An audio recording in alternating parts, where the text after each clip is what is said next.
बेचारी बहू। सरिता की शादी एक अच्छे परिवार में हुई है। उसका पति रोहन उसे बहुत प्यार करता है। घर में उसकी सास शांति और ननद मीनाक्षी भी है, जो सरिता के किसी काम में दखल अंदाजी नहीं करती। लेकिन फिर भी सरिता को ऐसा लगता है कि दुनिया की सबसे ज्यादा बेचारी बहू वही है और सबसे ज्यादा अत्याचार उसी पर हो रहा है। माँ जी, ये लीजिए आपकी चाय। अरे बहू, तूने इतनी ज्यादा चीनी क्यों डाल दी चाय में? हाय हाय माँ जी, मैंने तो उतनी ही मीठी बनाई है जितनी मीठी आपको पसंद है। माँ जी, आपको तो मेरे हाथ की चाय अच्छी ही नहीं लगती। जब देखो कुछ न कुछ कमी निकाल ही देती हो। अरे बहू, तू एक बात के पीछे ही पड़ जाती है। मैंने ऐसा कब कहा कि तू रोज चाय खराब बनाती है? सरिता अपने कमरे में चली जाती है और फोन उठाकर अपनी माँ से बात करती है। हेलो माँ, कैसी हो आप? क्या कर रही हो? मैं तो ठीक हूँ, पर तू बता, तेरा मूड कैसा है? तेरी आवाज से लग रहा है कि कुछ तो हुआ है तेरे ससुराल में। अरे क्या बताऊँ माँ, यहाँ तो हर समय मेरे साथ बहुत बुरा व्यवहार होता है। मैंने अपनी सास के लिए इतनी अच्छी चाय बनाई, लेकिन मेरी सास चाय पीते ही मुझे 4 बातें सुना दी। बेटी, तू इतनी छोटी छोटी बातों पर ध्यान ही क्यों देती हो? तुम्हारी सास ने कुछ बोल भी दिया तो क्या हो गया, वो बड़ी है ना तुझसे। माँ ने इतना समझाया, लेकिन इस बात का सरिता पर कोई असर नहीं हुआ। अपनी बेचारी बहू की छवि वो बदलना ही नहीं चाहती। अगली सुबह सब नाश्ते की टेबल पर बैठकर नाश्ता कर रहे थे, तभी सरिता ने अपने पति से कहा, सुनिए जी, मुझे ना आज बाजार से कुछ सामान लेकर आना है। आज आप ऑफिस से आने के बाद मुझे लेकर चलना ना। भाभी, मुझे भी कुछ किताबें खरीदनी है। आप दोनों जा ही रहे हो तो मेरी किताबें भी ले आना। लो, अभी तो बात ही की है बाजार जाने की, तो एक फरमाइश आ गई। माँ जी, आप भी बता दो कुछ, और हाँ, मोहल्ले वालों से भी बोल दो अगर वो कुछ मंगवाना चाहते हो तो। बेचारी मीनाक्षी अपना सा मुंह लेकर रह गई। ये सब देखकर रोहन से चुप नहीं रह गया और वो गुस्से में बोला, सरिता, क्या हो गया है तुम्हें? मीनाक्षी ने तो सिर्फ किताबों के लिए बोला है। तुम्हें मीनाक्षी से इस तरह से बात नहीं करनी चाहिए। माफी मांगो उससे अभी। क्या? मैं माफी मांगू? दिन भर आपके घर के काम करूं मैं, आपकी और आपके घर वालों की बातें सुनूं मैं, और अब माफी भी मैं मांगू? ऐसा कभी नहीं हो सकता। ये बोलकर सरिता वहां से चली जाती है। एक दिन उनकी पड़ोसन घर आती है। अरे सरिता, क्या कर रही है? और क्या करूंगी भाभी जी, बस घर का काम ही कर रही हूँ। आप बताओ कैसे आना हुआ? अरे मैं तो तुम्हारा हालचाल पूछने आई थी, लेकिन तुम तो बिजी लग रही हो। कोई बात नहीं, मैं बाद में आ जाऊंगी। और क्या करूँ भाभी जी, जब से शादी होकर आई हूँ ना, बस काम ही कर रही हूँ। और इस घर में ना कोई मेरी कदर नहीं करता। पति है जो बस घर से ऑफिस, ऑफिस से घर। ननद को तो कॉलेज से फुर्सत नहीं। बची सास तो उनका सारा समय मेरी गलतियां निकालने में लग जाता है। अरे ये क्या कह रही हो सरिता? तुम्हारी सास तो पूरे मोहल्ले में तुम्हारी तारीफ करती फिरती है कि तुम बहुत अच्छी हो, पूरा घर तुम्ही ने संभाल रखा है।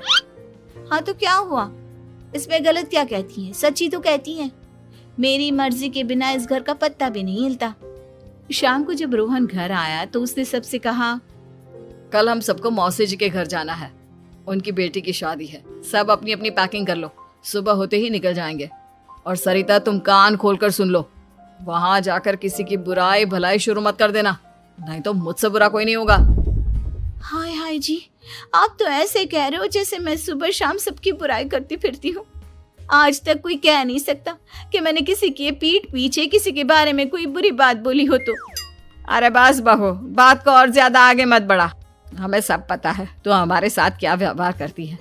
ये बात घर तक रखना, शादी में किसी को कुछ मत बोलना, नहीं तो सब कहेंगे कि शांति की बहू कितना बोलती है। हाँ हाँ, सब कुछ तो मैं ही बोलती हूँ ना। आप लोग तो हर समय फूलों की बारिश करते रहते हो मेरे ऊपर। सारी गलती मेरी है जो मैं इस घर में आई। सबका कितना ध्यान रखती हूँ, लेकिन फिर भी मेरी तो आप लोगों की नजर में कोई कदर ही नहीं है।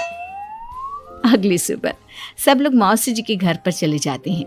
वहां पर शादी का माहौल होता है, सब जगह चहल पहल होती है, बहुत सारे मेहमान आए हैं। सरिता को वहां बहुत अच्छा लग रहा है। वो अपने मन में सोचती है, यहाँ कितना अच्छा लग रहा है, कितनी रौनक है। मैं यहाँ किसी से ज्यादा बात नहीं करूंगी। अगर मेरे मुंह से कुछ ऐसा वैसा निकल गया तो रोहन जी तो मुझसे गुस्सा हो जाएंगी। सरिता ये सब सोच ही रही थी कि वहां रोहन की कजिन साक्षी आ गई और सरिता से बोली, आप सरिता भाभी हो ना? जितना आपके बारे में सुना था आप तो उससे भी ज्यादा सुंदर हो। हाँ वो तो है, मेरी सुंदरता की तारीफ सब करते हैं। मेरे मायके में तो सब यही बोलते हैं कि रोहन जी की किस्मत बहुत अच्छी है जिन्हें मैं मिली। लेकिन आप कौन है? मैंने आपको पहचाना नहीं। मैं रोहन भैया की कजिन हूँ। आपकी शादी पर नहीं आ पाई थी ना, इसलिए आप मुझसे मिली नहीं कभी। शांति मौसी और मीनाक्षी आपकी बहुत तारीफ करते हैं। क्या कहा तुमने? मेरी तारीफ? कभी नहीं। मेरे ससुराल वाले कभी मेरी तारीफ कर ही नहीं सकते। मैं इतनी अच्छी हूँ, मेहनती हूँ, लेकिन उन्हें तो मेरी कदर ही नहीं। सारा दिन घर का काम करती हूँ, फिर भी मेरी सास ना मुझे सुनाती रहती है और पति भी मेरी सास की साइड लेते हैं।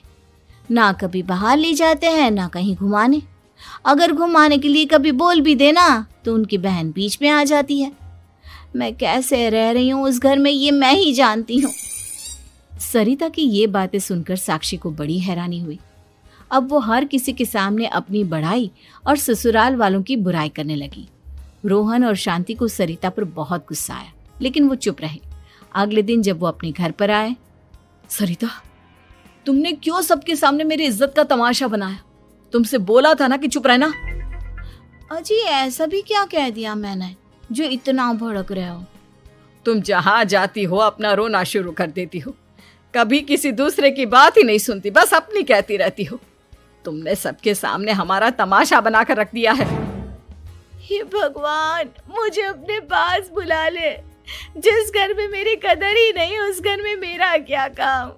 अरे क्या करूंगी मैं यहाँ रहकर? जो भी आता है मुझे सुनाकर चला जाता है। मैं तो किसी से कुछ नहीं कहती।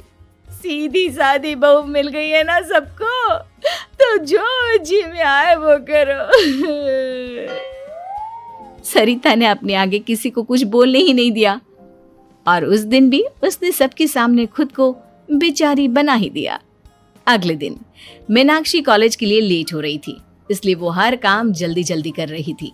अपना नाश्ता लेने किचन में गई और पतीले में रखे गरम दूध को गिलास में डालने लगी। दूध का पतीला उसके हाथ से छूट गया और गरम गरम दूध उसके हाथ पर गिर गया। ओए माँ, हाय मेरा हाथ, माँ मेरा हाथ जल गया। मीनाक्षी की आवाज सुनकर सरिता दौड़ती हुई आई। ये क्या किया तुमने? तुम्हें नाश्ता चाहिए था तो मुझसे बोल देती, मैं क्या मना कर देती? अब पता नहीं कितने दिन की मुसीबत पाल ली तुमने। सरिता मीनाक्षी को उसके कमरे में ले गई और उसका बहुत ख्याल रखा। उसका इस तरह से ख्याल रखना शांति और रोहन को थोड़ा अजीब लगा। माँ, सरिता के दिमाग का भी कुछ पता नहीं। कल शादी में सबको इतना कुछ बोल कर आई है हमारे बारे में, और अब मीनाक्षी की कितनी अच्छी देखभाल कर रही है। ये ऐसा क्यों करती है? बेटा, तेरी बीवी की ना आदत हो गई है सबके सामने खुद को बेचारी दिखाने की, और आदत इतनी जल्दी नहीं बदलती। जब ये बोलना शुरू करती है तो रुकने का नाम ही नहीं लेती, इसलिए इसे पता ही नहीं चलता कि ये किसके सामने क्या बोली जा रही है। लेकिन दिल की बहुत अच्छी है। हमें भी अपना दिल बड़ा करके ये जैसी है इसे स्वीकार करना चाहिए।